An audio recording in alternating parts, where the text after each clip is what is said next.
Next on Reboot Your Life. How humor is saving lives using theater, off-Broadway, and beyond. Plus, we speak with a military sniper turned intuitive life coach who's now an expert in abundance. It's next. From Riverside Recovery, it's Reboot Your Life. Experience the ultimate reboot of your journey. Start anew and rediscover you. Transform your story. Rewrite your life. It's Reboot Your Life with Cary Harrison and Ashley Neal. From Riverside Recovery Studios in Tampa, Florida, Cary Harrison with you along with Ashley Neal. And thanks for listening to Reboot Your Life, where we help you get back the life you love. Well, Ashley, you were telling me all about Dave Clausen, the mastermind behind the DJC Solutions. And we're going to share his story today with a heart for uniting others. That's his heart, all in the pursuit of a life of abundance. And he's made a name for himself as a speaker, as an author, as a coach, a veteran, and a facilitator. Yeah, and Dave also possesses highly specialized abilities, having been selected for a sniper team in the past. Dave is now a motivational speaker who helps people discover the inner strength that they need to achieve professional success, increase their time freedom, and experience the jump out of the bed feeling each morning. Wow, I need some of that. I haven't jumped out of a bed. Well, let me think. And a former sniper. I love it. So we're talking about acute skill sets. And for Dave, the most important thing is to listen carefully so that he can figure out what's causing your problems. Imagine that. And how to help you overcome them.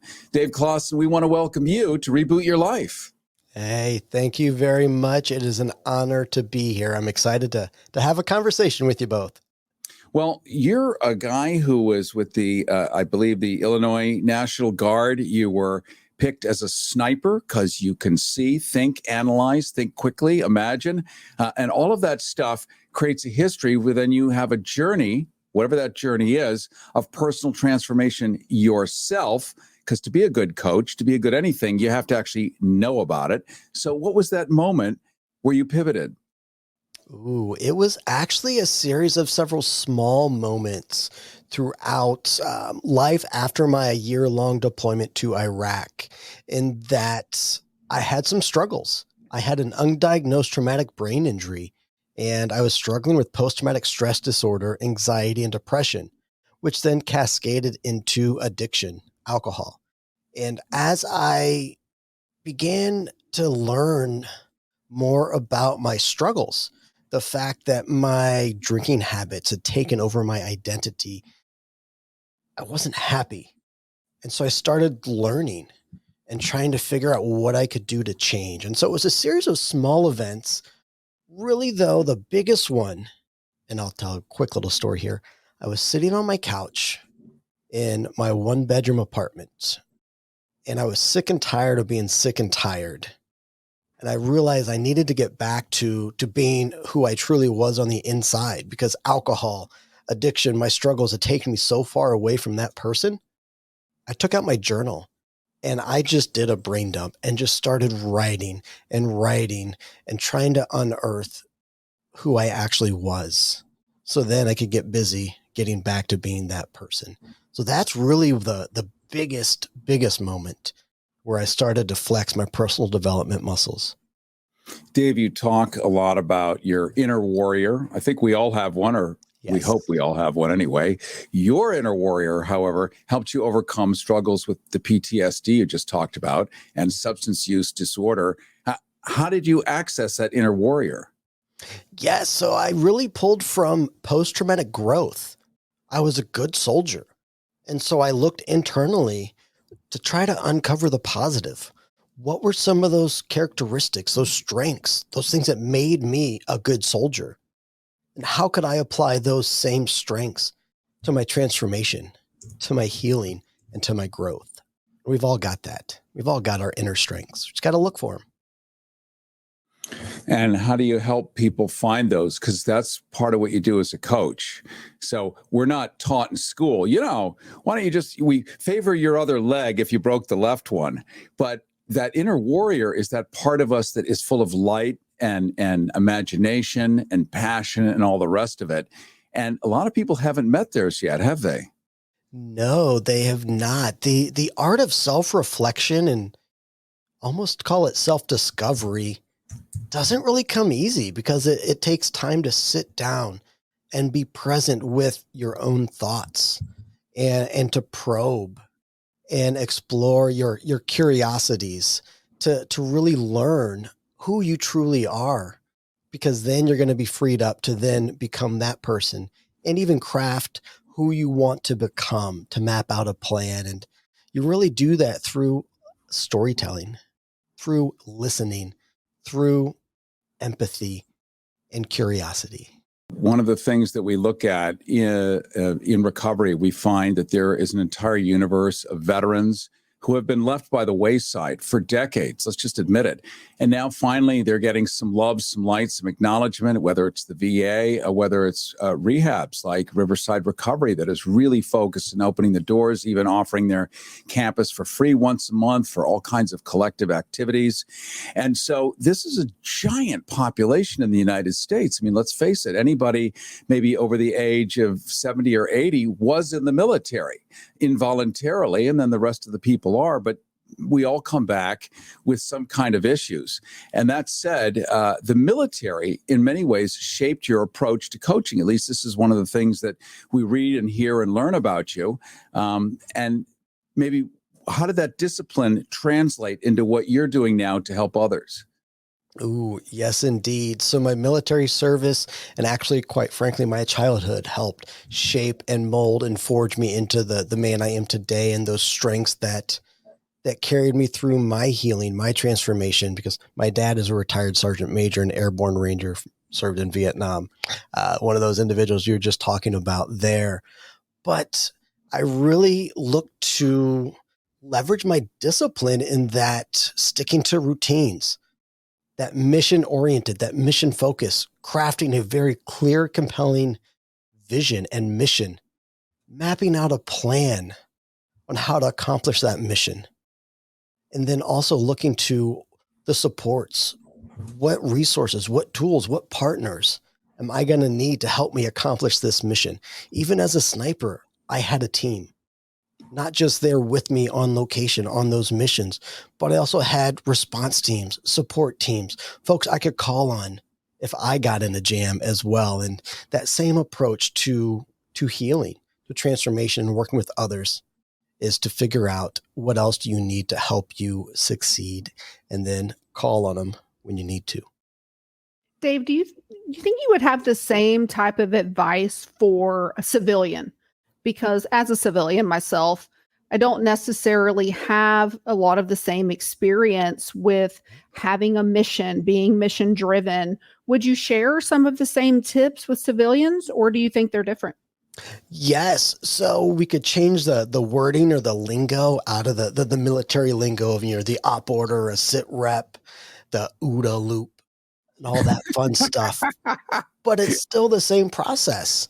It's really looking inward, explore and uncover what are your strengths, and then mapping out a plan tailored to, in alignment with your individual strengths, creating that vision, that goal of what you want to accomplish and you want to achieve. Dave Clausen, I have never talked to a sniper before, so I'm still kind of basking in that afterglow here. I'm just Dave. I know you are. Dave the Sniper, I'm sure some of your friends call you. Can you share a pivotal moment? Try saying that 10 times fast. A pivotal moment that led to your realization about the importance of resilience and self-awareness. Yes.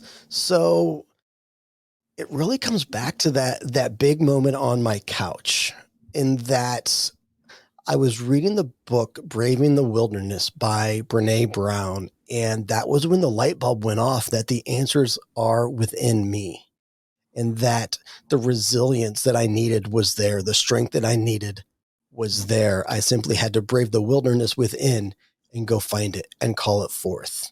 And then I pair that with a quote from my good friend and colleague, Dr. Jeff Linkenbach, who says, "The positive exists and is worth growing." You simply have to look for it. It's there. It's there because we are all born resilient. From day one, we are resilient. We are strong. And we simply forget about it. We overlook it. We don't see our inner strength, our resiliency. But when you hit pause, you reflect and you think about some of the challenges that you've overcome, you'll realize you have a resiliency toolbox already at your disposal. I was thinking about a previous episode with a guest that we just had recently. We were talking about resilience, and she said, you know what? Like, I appreciate being resilient, but I'm just kind of tired of being resilient. Do you find that there is some burnout per se with the resiliency because it feels like you always do have to be strong and you always do have to pull up your bootstraps? Is there anything to be said for just kind of letting go of that sometimes as well? Yes. So I'd kind of run a parallel in that when I think about resilience, it tends to be, as folks talk about it, more reactive. But just like self-care, we tend to think about it as reactive self-care. Oh, I'm burnt out. I'm stressed. I need to unplug. I need to recharge. But I like to shift things and say, what have you thought about resilience and self-care in a preventative manner? Just like exercising, fitness. The more you exercise, the better in shape you are, the lower the limited impact walking up those 12 flights of stairs will have on you as well. And so think of it as a preventative measure to do in advance before you're in the mess of it. Yeah, great point. Thank you. We're talking to Dave Clausen, an established speaker, an author, a coach, a veteran, former sniper, and facilitator with a passion for linking arms with others who want to live an abundant life.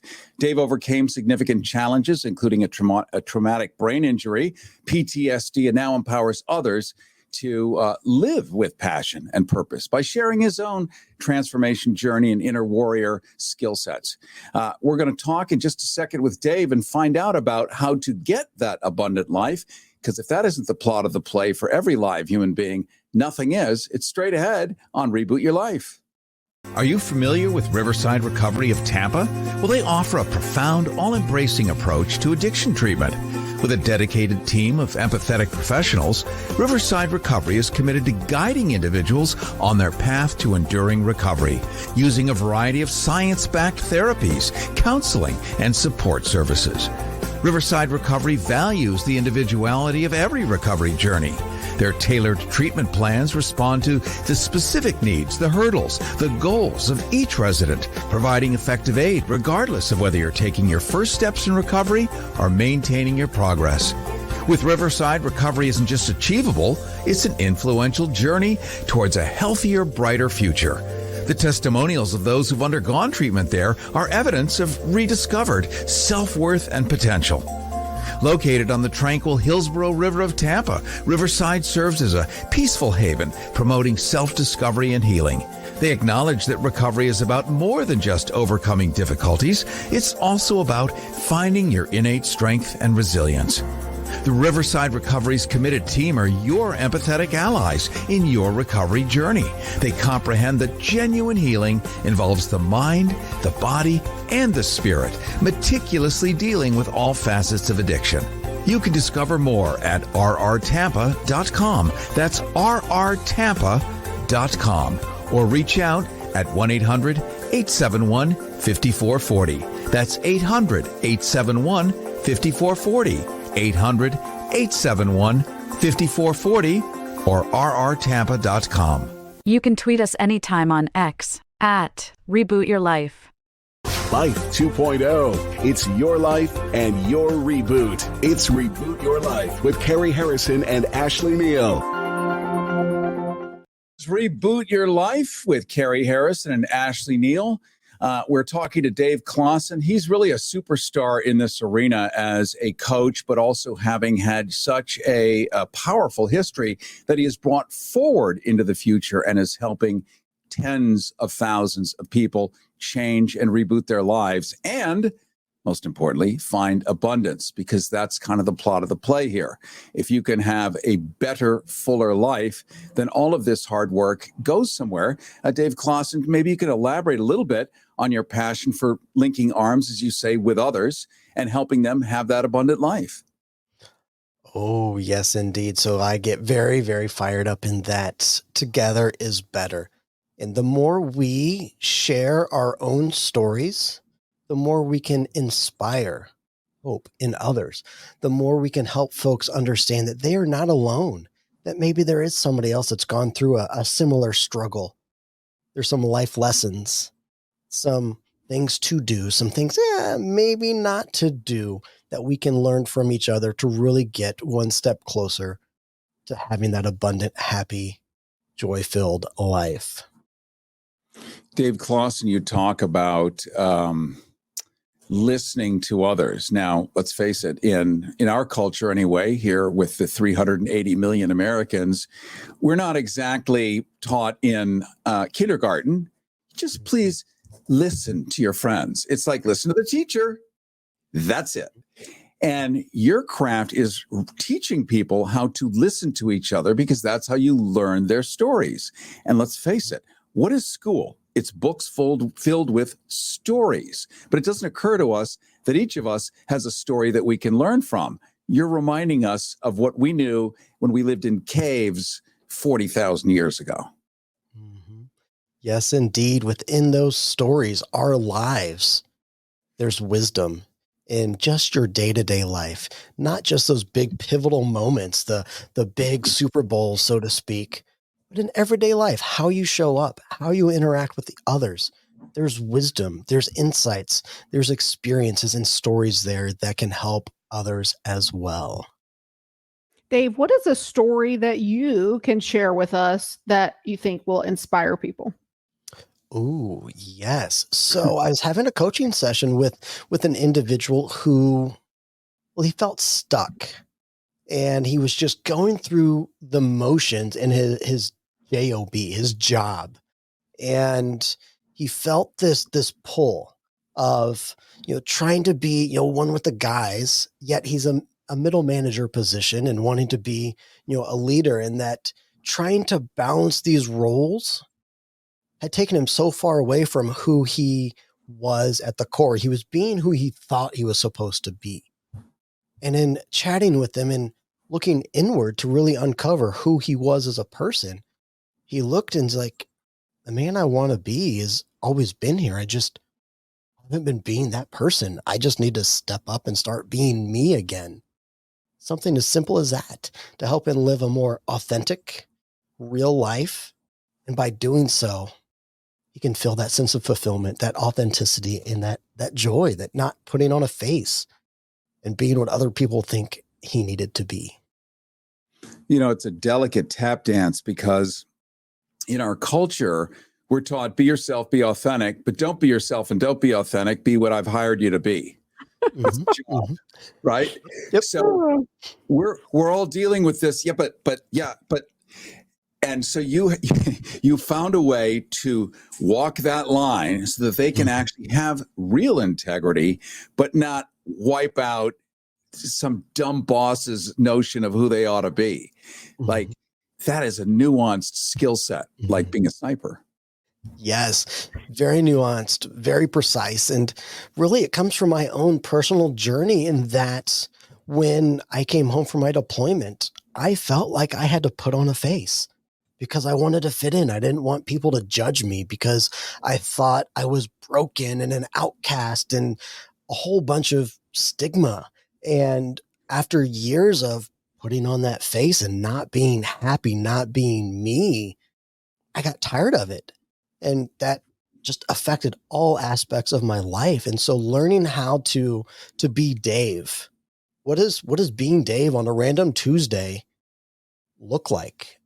How do I show up? Who do I want to be? And that, I can say something, Ashley can say something, you can say something, Cary, exact same words.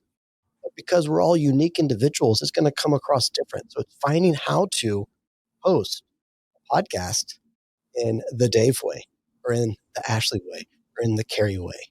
It's okay to be authentic. It's okay to be you and still professional and do our jobs. Yeah. And you're also on the radio, so you're blasting through people's windshields while they're driving, cigarette hanging out of their mouth.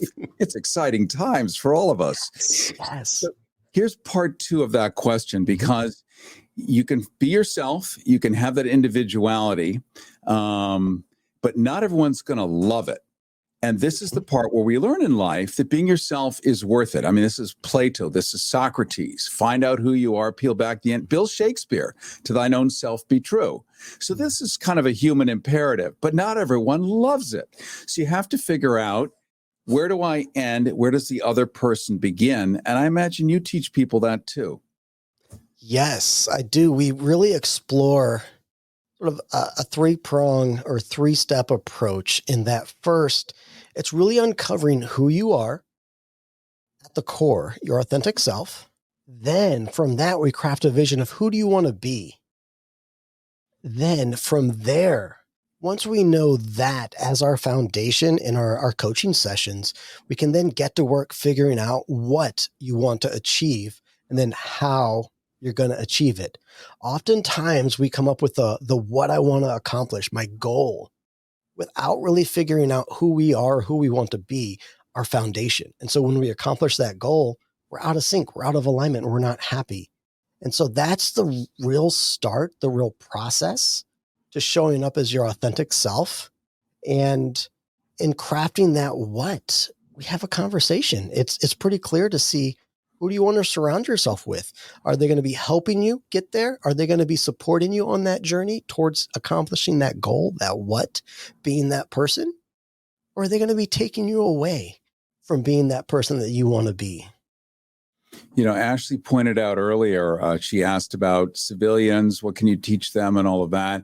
I imagine that when you get fellow veterans, it's a different kind of coaching and coursework you're offering because you know what they've been through. It's not like my poodle died, it's hot today. I had to wear a lighter shirt.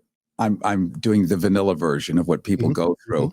But, some guy comes back having seen the worst of the worst that we know of.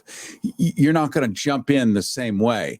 I think it helps you having that kind of history for them to relate and trust you, because you have to trust your coach as you would in soccer, in baseball, or anything else. If you trust your coach, you're going to be open to the messaging. Yes, indeed. And what I do is I lead with vulnerability, in that I share my vulnerabilities to create that safe space, to let folks know that, we've all been through some stuff and we've got to talk about it if we want to heal, if we want to work on it. And so that's really the first step that I take in creating that safe space to be able to foster and build trust, with the asterisk, the caveat of, it's not meant to compare war stories, to one-up each other. It's simply to connect on that emotional level of, we've been through some trauma and we're here to chat together about it alongside each other so we can support each other. Well, I don't know about you, Cary, but Dave, you can just put the invoice in the mail. I feel like I had a coaching session. I feel like I blacked out for a second because I was so into what you were saying. And I was Good thing this is recorded. You gotta hire Dave. Yeah.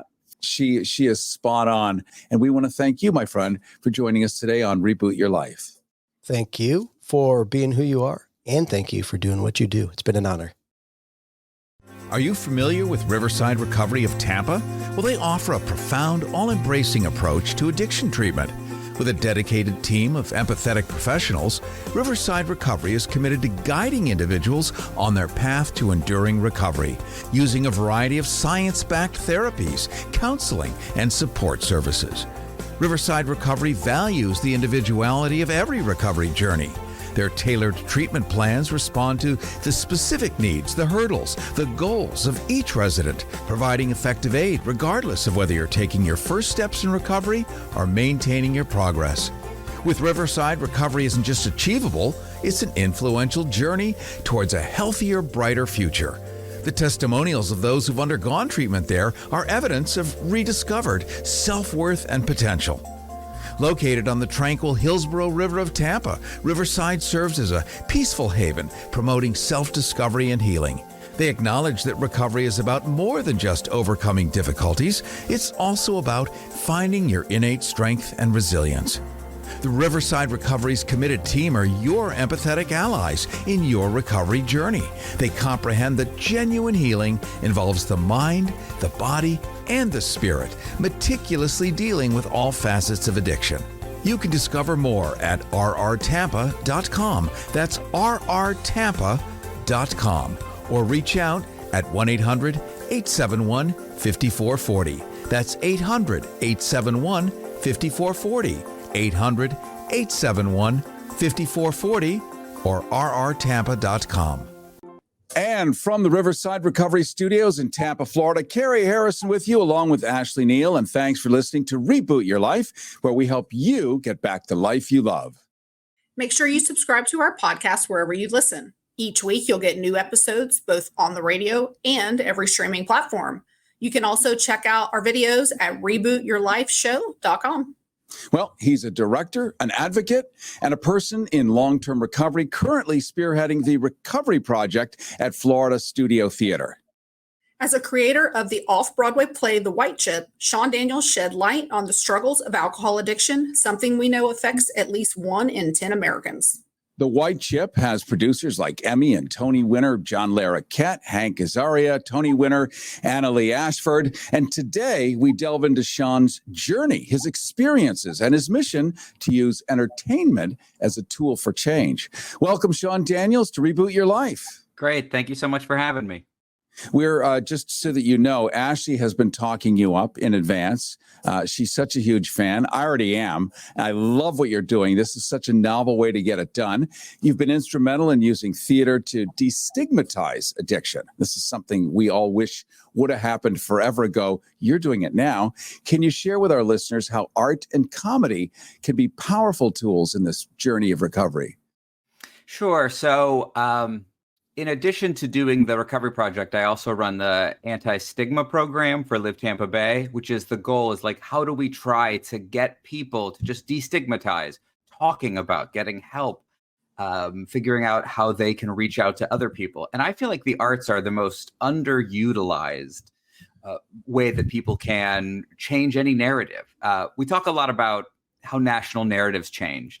There's a great example. Barack Obama, when he ran for president, was against gay marriage. And you can't say what he said back then, even in the great state of Florida as a Democrat, and run for city council, right? So in 20 years, national narratives have changed. We collectively believe different things. And so there were all these studies done about how, like, why is it that 20 years later, we collectively accept different things? And the answer was the arts. The answer was the TV that you watch, the books that you read, Queer Eye for the Straight Guy, Ellen comes out, Modern Family. Next thing you know, narratives have changed. Some people feel differently. My mother believes she has more gay friends than she has 20 years ago. That's not true. It's just that it's a different place at a different time than it was then. And so we want to do the same thing for addiction. We want to, for this disease that has been named the disease, right, since the 50s, to be able to change the narrative so that people can get help, people can reach out to others. I always talk about how my family, where we have alcoholism and skin cancer all through our family. So we talk about skin cancer all the time. You know, it comes up. Everyone gets a dermatologist. If you have a mole, like, whip that thing out at Thanksgiving and we'll all look at it. But when it comes to alcoholism, we don't. We're like every other family. We just kind of like whisper. We just like whisper about an uncle who we're glad didn't show up for Thanksgiving, right? Like, even we internalize the stigma about it. So part of our goal is to really make sure that people have the same conversations around addiction that they do around every disease. Sean, you mentioned your mom, and I know that you have a connection with your mom. You both achieved sobriety on the same day, about a year apart, which is an amazing connection to have. How has this part of your journey, which is your journey, influenced your perspective on recovery?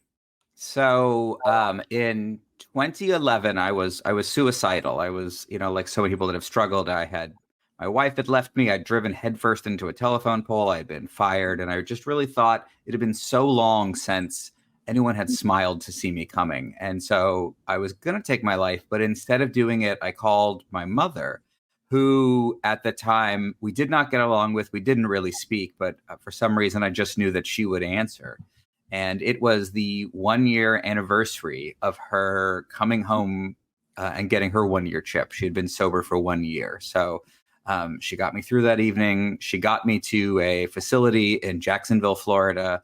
And so till this day, October 12th is both of our sobriety dates. So every year she gives me her chip from the year before that she's got, and we pass it on that way. And we always joke that if one of us goes out, then they have to wait the whole next year to come back around so we can keep the date, which I think like civilians don't find that funny. They find it kind of horrific, but I feel like people in recovery get the significance of it. And so it's really been a gift. And so part of the play that I wrote, The White Chip, that had all these wonderful producers and we hope continues to have a life, is also a bit of a love letter to my mother, because even though, you know, we always have our challenges, in this moment, she really saved my life. And we all know that addiction is a family disease. And for mine, it doesn't even skip a generation. We are straight up the family tree of how it is. And we hope to break, you know, that kind of generational trauma that happens over and over again. Sean, my mother came to the facility I was in. They had family day. She wasn't planning on taking that trip, but they invited her and really recommended it. And so she showed up with her vodka bottle in her suitcase. Nice. And to visit me. And my sister, my twin sister, or Twister, did an intervention on my mother. And along with the staff, I mean, who's ever seen anything like that? It didn't quite take, but it was very interesting. And my relationship with my mother, let's just say, was unclose, using an Orwell term. It sounds like your relationship with your mother at the time wasn't as close either. Well, I mean, we didn't get along at all. I mean, the fact that she had a 1-year sober anniversary, and actually my brother went with her to get her 1-year chip. The fact that I didn't know any of this was happening shows just kind of, you know, at the height of our addiction, how obsessed we are with ourselves and what's going on and, you know, feeling bad for ourselves. And so I didn't know any of that. And so it was a real shock. And so actually I learned, you know, because when your kid calls and they're suicidal, you just get them through that evening. And so actually I learned at Family Day, maybe slightly different from yours, because she came to visit me in rehab also. And I didn't know they had invited her, and she showed up, and why was she there? And then when we had to go around the circle and say what our sobriety date was, I said that it was October 12th. And then she gasped, because that's hers too. And we hadn't even realized in the commotion of just getting me through the evening and getting a plane ticket and what rehab takes your insurance, you know, all that excitement that happens around trying to get somebody help, that of course we would have the same sobriety date if it stuck there. We're talking to Sean Daniels, playwright, recovering addict who uses comedy on stage to tackle addiction and stigma. He shares his journey from alcoholism to sobriety through his play, The White Chip, and directs the Recovery Project at Florida Studio Theater. He's aiming to change the narrative and is changing the narrative around recovery using the power of arts. You can learn more at SeanDaniels.com. And Sean, you mentioned science in many of these places because there are lots of different ways that people find recovery. Science as a higher power in your play. You say that science is a higher power. How has this perspective influenced your recovery and your approach to addiction? So what really hit it off for me was I found this group of men that were obsessed with science.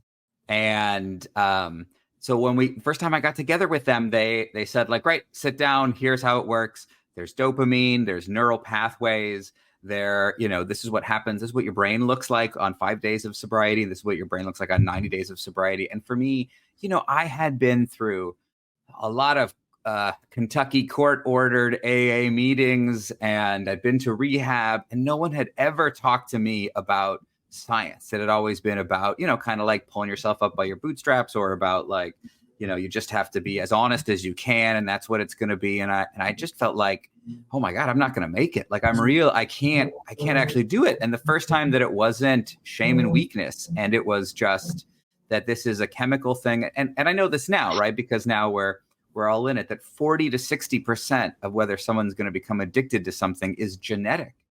I mean, that's a huge amount. I feel like we would lead with that information. That feels like important to get out there at the beginning.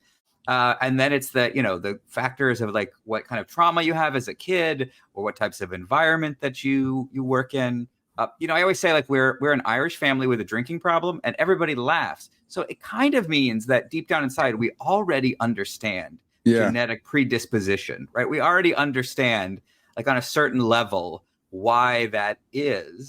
But we don't, when it comes time to people wanting to get help, it really becomes about like, great, here's how I did it. Here's how we do it. Here are the 12 steps. You got to follow them. If you can't do it, you're out. For me, that was not the pathway, even though I love going to meetings and I still go to this day. But for me, the idea of science and also doing it with joy and doing it around comedy, I think really made a difference. I grew up in the 80s, so I have like so many after school specials or so many very special episodes of somebody struggling, which just taught you that like when you're struggling, you are very different and you're not part of the regular episode, and it's not fun, and light music plays underneath you while you struggle. And so to be able to talk about it in a joyful way and to be able to talk about science, to be able to say that, it's not a moral failing at all. I use the example all the time of peanuts. We've conquered peanuts in 4 years. If I go on a Delta flight and I say I have a peanut allergy, they'll pull every peanut off that flight. And the difference is we don't think that having a peanut allergy is having a moral failing. We just understand that some people, and it's very serious, can become very ill while having it. And so we're all there for them. I was at a conference recently. They pulled every peanut out of that conference. But when it comes to addiction, we don't handle it the same way. And pull the shrimp while you're at it. That's right. That's right. Could be. And there's hundreds of things now that people, lactose. Nope. Get a glass of milk near someone. That's the beauty of science, is that facilities use the science and they teach it. But one of the issues that you've discovered, Ashley's discovered, I've discovered, is not that many people actually like science. It's not like playing soccer in school or playing football, as many of us do, and enjoy it sort of communally. Science is like a tiny fraction of people want to know molecules, huh? And there's these ions, and it's a tiny bunch. So it's really hard to get sort of a mass of people on board with tetrahydroisoquanoline in the brain and the enzymes and the reactions, and then your body and it's tough. So that you acknowledge that, I think it can help people, because that moral failing is the part that everybody who comes into recovery believes about themselves. Why? Because they were naughty out there and people said things to them. And so it feels so true. And then we find out, as is in the early literature in programs like AA, it talks about this bodily allergy towards something. And this was theoretical. This was a doctor back in the 1930s who said, studying this, it really mimics regular allergies. And here we find it's a medical condition. Well, listen, if you've ever tried to give a pill to a dog or a cat, you will very quickly understand that the best way to do that is to wrap it in something that they are excited to have.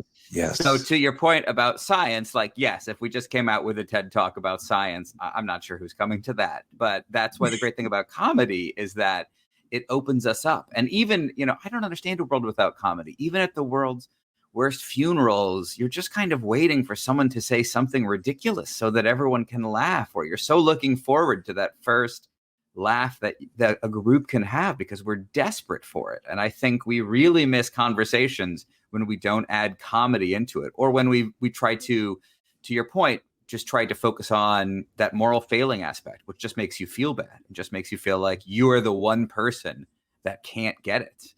Or you relapse. And so you assume great, I guess it just isn't going to work out for me. And how many times do you relapse before you just kind of give up on the whole thing? So for me, Sean Daniels, to your point, back, this is maybe 15 years ago, more people got their hard news from Comedy Central than all the networks combined, because the Comedy Central, and I believe it was the Daily Show at the time when Jon Stewart was at the helm and Colbert was doing his crazy satirical moments, they were actually covering the news. And the news was covering the Kardashians.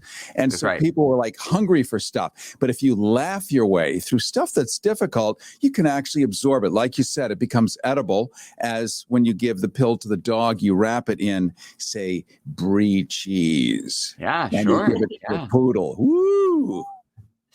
Yeah, no, I think that's it. So we had this amazing thing that happened in the show in New York is that after every performance, somebody would come up and say, okay, I'm ready to get help. And actually at the very first performance we did, somebody came up and said, I'm an alcoholic, but I'm not sober right now. And we said like, okay, that's great. And so we started putting tools together, and that person reached out after 3 weeks to say to us, like, thank you all so much. I have 21 days today. And so the question was often like, why is the last thing you do before you get sober like attend a play? That doesn't feel like the list of like things that you would normally do. And what we've come to realize is like, oh, because it's funny, because it's a group thing. It's a very like light way to dip your toe into the recovery. I know when I went to my first AA meeting, I was terrified that everyone there would know I was an alcoholic, even though they were there for the exact same reason I was, and I was. But it allows them to really kind of, just watch, just be a part of it. And at the end, kind of make a choice whether that they want to get help or not. And I feel like that shows right there. And like theater is such a strange and small thing. It's like a certain amount of people in one town at one time a day. And so if we're getting one person, a performance getting ready to step forward, that shows how many people there are that are ready to get help if we can get them this message.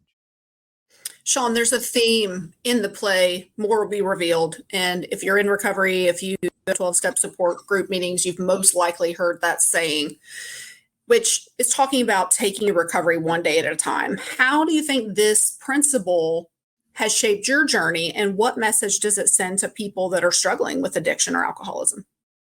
So one day at a time, and more will be revealed is like something I find myself saying all the time because it works for everything. I have a 5-year-old, right? And it's just like, how are we going to possibly ever get her to eat something besides mac and cheese? And it's like, all right, well, let's just focus on today. Let's just try to get a few strawberries in there today, and we'll see how it goes. And what's a great thing is that, as an addict, like I would like to know everything, and I'd like to know it now. And I'd like to be able to control all those things. And that doesn't seem to be able to work out. So the idea of just taking it one day at a time, there's a really funny, when I was in rehab, they were talking about, that you can't ever drink again. And some woman said, like, are you telling me I can't drink champagne at my daughter's wedding?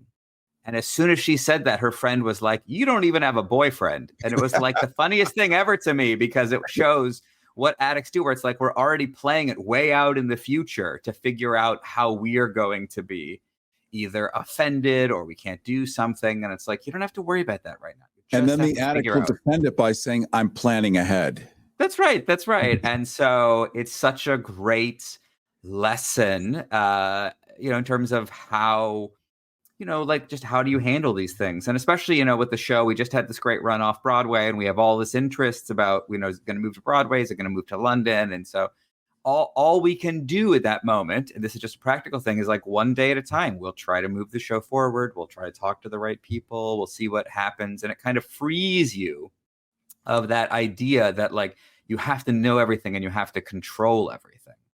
And that, of course, just leads to, disappointment, which leads to resentment, which is like the number one reason that leads you to relapse. So it's definitely something that we say all the time. In fact, I just said it to my wife last night, because we're always just trying to remind ourselves that like we're just taking it one day at a time, and we'll understand more when we understand it. Sean Daniels, we're dealing in these times now where a lot of celebrities are falling. We're watching it happen. People are more clued in on what's going on, alcoholism, drug addiction, hardly a stranger. We've got half the Midwest, plenty of places in the South where the opioid epidemic would be the polite word for it. So reflecting on the recent passing of, say, actor Matthew Perry, which became national news for weeks, how do you think the conversation around relapse needs to evolve in society? Well, I think that, it's hard to know what are the key moments in a movement while you're in the middle of it. But I think the passing of Matthew Perry will eventually be one of the great things that we see help to change national narratives. Like we talked about Ellen coming out for gay marriage, because because, Matthew Perry passed away and people knew him. They felt like they knew him, and they knew that he struggled. And, there wasn't like a flock of people that came out afterwards talking about how he abused them on the set. It was like, no, he genuinely loved and just struggled with this. And if you grew up watching him on TV, I think that you suddenly realize actually what addiction is, and that it's not just, people that make bad choices, that it happens to people. And so I wrote this article in the LA Times about relapse, and they just told me that it had passed for them. About 170,000 people had read it so far. And the idea was that that we have to stop being so negative about relapsing. Because actually what I clocked at the moment was Matthew Perry had passed away, and even my sober friends were like, well, let's wait till we find out what he passed away from before we talk too much about it. As though the idea would be that if he had relapsed and passed away, then none of the work that he had done as a sober person would have meant anything. And that is straight up just internalized shame that we have all added to ourselves. I mean, that's coming from inside the community. And so we talk a lot about, if you were driving a car across the country and it broke down, would you get it fixed and then go back to the beginning of your trip to start again? No, you would just pick up from where you were and you would go on. And relapse is the same thing. If you were doing it, you've learned so much. It took me 1.5 years to get 90 days, and I still think of it that way. And how I should think about it is that for 1.5 years, I was working and learning, and I'm probably still alive today because of some of those 70-day stints. And every time that I screwed up, I learned, like, okay, well, actually, don't get too cocky, because sometimes I relapsed because things were going well and I hadn't expected that. Or I relapse because, something personal happens and you're not prepared for it. And I just think the conversation around relapse is so that if you do it, you're starting over. It's day zero. You've got to get back on it. And in reality, that's not the case. I have so many friends who are cancer survivors. And if they got cancer again, we wouldn't be like, well, that last time that you beat cancer, that actually wasn't a thing. Now you have to beat it this time, right? Of course, we understand, like, that would be cruel. We just say, like, oh my God, I'm so sorry that it's back. But, like, we know how to fight this thing now. Now we know what it is. We have those things in place. And I think that's the conversation around addiction, that even we in our own industry are quick to turn our back on whatever time existed where that person was sober. I think also people get afraid if you're in a group, a recovery group with other people, and you've known them for a long time, and somebody falls, has a relapse. It terrifies everyone in the room because you remember that could happen to you. And so people get very emotional and they get confused about what has actually happened. What does it mean? Is it communicable, like a disease? That kind of, yeah, really? Like, Listen, I'm terrified. Somebody says, like, oh, there was a person in my group and they had 25 years and then they went back out and it took them 2 years to get back in the room. And I'm terrified, but that's just about me, right? That's just about, like, on the list of things I'm worried I can't control, there may in fact be one more, or that I have to stay vigilant, right? Or that I'm not just fixed and now I can do whatever it is I want, that I have to stay on it and I have to figure out what is it that keeps me sober and how do I continue to work on it? And, for me, the joke is, but it's true, right? That if you, like, sponsor somebody or you work with them, it's really the most selfish thing that you could do. Because you spend any time with them and you think, oh my God, you don't look good, sir. I do not want to be where you are again, right? And they think, like, why are you spending all this time, like, helping me and chatting me through and getting it there? And it's like, actually, I'm doing it for me. Because as I look at you, I think, like, I would be, if I'm lucky, I'd be where you are if I went back out. And that may not actually be the case. And so, for us, when we did the show and every night when somebody came up and we'd talk to them, you kind of forget what it looks like. The terror in their eyes, they're like a little sweaty. They're a little out of it. They're telling you about their partner is moving out of the apartment right now, and just all that wreckage that comes with it. And so it reminds me at that moment, like, right, well, then I have to keep doing what I'm doing to make sure that I don't end up there. Let's end, Sean Daniels, with maybe some thoughts or advice that you might give to any of us struggling with addiction and seeking a way forward in that recovery journey. You know the dance steps that have worked for you. What thoughts do you have on how people might pull this thing off?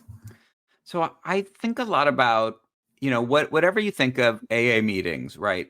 Think about this, that people go, you sit in a basement with strangers and you tell your story, and then a good chunk of those people don't die. And so why does that work?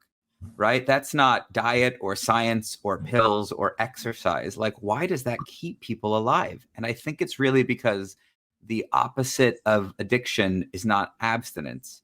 It's community. It's gathering with other people. It's working with them. Every addict I know, probably all of them, at some point, as it got worse and worse, they shrunk the community that they had. They spent less and less time with other people. Like, your disease wants you to be alone. It wants, for me, it's like I was drunk watching TV at 4 a.m. alone, because that's the best time I could drink and nobody would judge me. And that's that. Those are not highlights. And so I think just reminding people that if the answer is community, like, you have to be brave and you have to tell other people and you have to reach out to people in recovery and you have to look up online, like, what meetings there are and go to one, and you have to raise your hand, and it's awful and it's embarrassing, but you have to build that community, because that community, those people are ready for you. If you've ever been in a meeting where there's a newcomer, like, they couldn't be happier, because they, everybody loves to give advice and it's like the time to do it. But if you're that newcomer, suddenly you have phone numbers and you have people contact you and they're excited to have you back. And I just think, modern TV doesn't portray recovery rooms in an accurate way. And talking about comedy, you go to those meetings and people roar with laughter. People tell horrific stories, and then the room laughs because people recognize that behavior. And it's not the sad, 6 people chanting your name that TV has told you. It can be a ton of fun. And I just feel like that's the community that if you want to get sober or clean, like, those people they're ready for you. Yeah, and for over 80 years, people have been coming voluntarily by the tens of millions because they love that life that they finally got back. Sean Daniels is a playwright, recovering addict who uses comedy on stage to tackle addiction and stigma. He's been sharing with us his journey from alcoholism to sobriety through this play, The White Chip, a now very famous play that is being called by London and other places to go around the world. He directs the Recovery Project at Florida Studio Theater, and he aims to change the narrative around recovery using the power of the arts. You can learn more at SeanDaniels.com, Sean, S-E-A-N. Yep, S-E-A-N, Daniels.com. Thank you, Sean, for joining us today. Great, thank you. You can tweet us anytime on X at Reboot Your Life.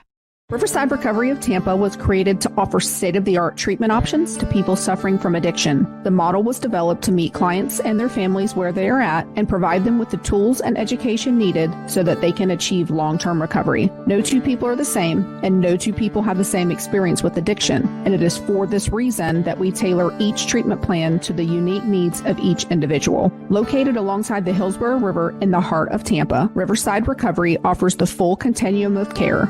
And what that means is that we offer medical detoxification, residential care, day treatment, intensive outpatient, and outpatient levels of care. If you or someone you know needs help and are ready to seek treatment, call Riverside Recovery of Tampa at 1-800-871-5440. That's 800-871-5440. You can learn more about the treatment we provide at rrtampa.com. Again, that's rrtampa.com. Learn more at rrtampa.com.